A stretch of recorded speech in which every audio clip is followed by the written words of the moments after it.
Je vais répondre à ces questions qui dit qu'elle a fait le régime cétogène pendant 3 semaines, elle a perdu 7 kilos et puis elle a arrêté et elle a repris 10 kilos.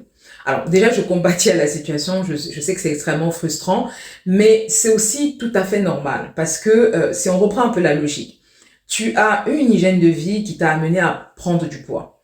Tu as changé ton hygiène de vie pendant 3 semaines, pendant un moment, tu as perdu du poids et tu as arrêté, tu es revenu à ce que tu faisais avant, qui t'a amené à prendre du poids et puis tu as repris du poids. Donc tu vois que, en fait, ça c'est valable quelle que soit l'alimentation que tu vas faire, que ce soit keto, déficit calorique, peu importe le régime que tu veux faire, si tu pars du principe que tu vas faire des changements pendant un petit moment, euh, idéalement rapidement, parce que les gens on veut avoir des résultats rapides, et qu'une fois que tu auras atteint tes résultats, tu vas revenir à ce que tu faisais avant qui t'a fait prendre du poids, ben oui, tu vas reprendre du poids. Et je dis, c'est valable pour n'importe quel régime que tu veux faire. Et c'est pour ça que les gens font du yo-yo, parce qu'en fait, les gens, la majorité des personnes envisagent la perte de poids comme quelque chose de momentané qu'on va faire. On va changer ses habitudes alimentaires pendant une petite courte période.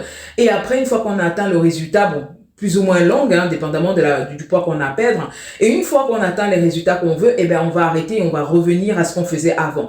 Mais ça marche pas comme ça. Je veux dire que la prise de poids, le surpoids, l'obésité est très souvent le résultat de mauvaises habitudes répétées quotidiennement pendant longtemps. Et si tu veux avoir l'inverse, ben, il faut faire l'inverse en fait. Il faut avoir des bonnes habitudes, répéter quotidiennement longtemps. Et je sais que la peur derrière ça, souvent la préoccupation, ça veut dire, est-ce que je vais devoir faire comme ça toute ma vie? Ben, faut vraiment que tu comprennes que moi, je pense pas que c'est le verre de vin que tu vas boire une fois dans l'année au nouvel an, ou bien la part de gâteau que tu vas manger à ton anniversaire qui va te rendre obèse. C'est pas ça qui t'a rendu obèse. C'est pas ça qui m'a rendu obèse en tout cas. Mais c'est parce que cette part du gâteau, ben, elle était pas une fois dans l'année, elle était quasiment tous les jours, quoi. C'est ça le problème. Donc, si tu trouves un parfait équilibre, tu comprends en fait que les habitudes, les bonnes habitudes, ils doivent être beaucoup plus fréquents, beaucoup plus quotidiens que les mauvaises habitudes et que tu comprends que c'est une hygiène de vie nouvelle que tu dois adopter, tu reprendras pas du poids. Mais clairement, si tu te dis je vais faire ça pendant un moment et après je vais revenir à mes anciennes habitudes, tu vas reprendre du poids, peu importe le régime que tu fais.